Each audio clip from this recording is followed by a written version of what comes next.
الحمد لله رب العالمين والصلاة والسلام على سيد الأنبياء والمرسلين محمد وعلى آله وأصحابه أجمعين. أما بعد فأعوذ بالله من الشيطان الرجيم. بسم الله الرحمن الرحيم.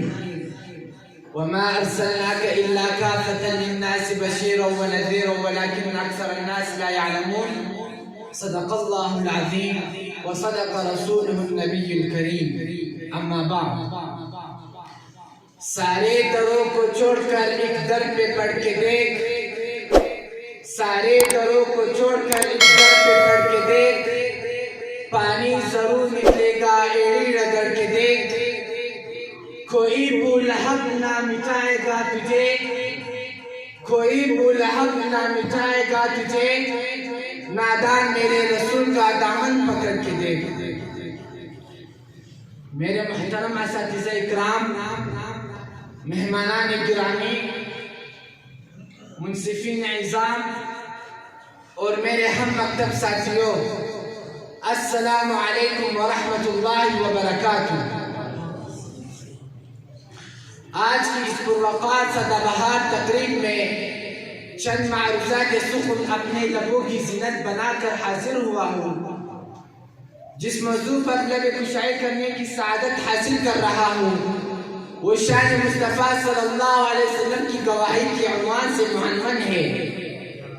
عزیزان من، ویسے تو روئے زمین پر از آدم علیہ السلام تا حال زمانہ بہت سے وارثان قدر و منزلت اس جہان رنگ و گل کے زینت بنے ہیں، جنہوں نے اپنی شان بلندی اور عظمت کے دیگ جلا کر روئے زمین کے کچھ حصوں کو روشناس کیا ہے. مگر ان کی شان بلندی کے دمدمے افق پر اس وقت بلند ہوتے ہیں جب ان کے کردار و گفتار، عادات و اطوار کی تجلیات اہل زمین کے سامنے آیا ہوتی ہے. مگر مجھے ایک ایسی شخصیت اس جہان ہستی میں نظر آتی ہے جس کے کردار و گفتار، عادات و اطوار کی تجلی ابھی اہل دنیا کے سامنے آیا نہیں ہوئی تھی، لیکن اس کی شان بلندی کے زمزمے ہر زمانے میں پھوٹتے نظر آتے ہیں. اپنوں کی زبان پر اگر اس کی شان کی ترانے ہیں تو غیروں کی زبان پر بھی اس کی عظمت کے ترانے ہیں.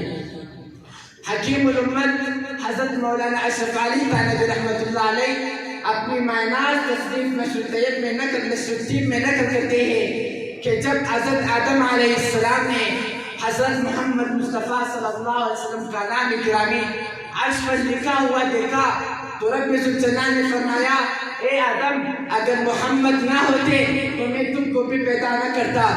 آقا دو جہان صلی اللہ علیہ وسلم فرماتے ہیں کہ جب حضرت آدم علیہ السلام سے خطا ہو گئی تو عرض کیا، یا اللہ، میں محمد مصطفیٰ صلی اللہ علیہ وسلم کے واسطے سے درخواست کرتا ہوں. تو رب ذوالجلال نے فرمایا، اے آدم، تم نے محمد کو کیسے پہچانا؟ تو عرض کیا، یا اللہ، میں نے پیدائش کے بعد عرش کے کناروں پر لا الہ الا اللہ محمد رسول اللہ جب لکھا ہوا دیکھا تو میں سمجھ گیا کہ خدا کے بعد اگر کوئی بڑی ہستی ہے تو محمد مصطفیٰ صلی اللہ علیہ وسلم کی ہستی ہے. گویا بس زبان حال وہ یوں کہنے لگے، محمد مصطفیٰ کہیے، احمد مصطفیٰ کہیے، محمد مصطفیٰ کہیے، احمد مصطفیٰ کہیے.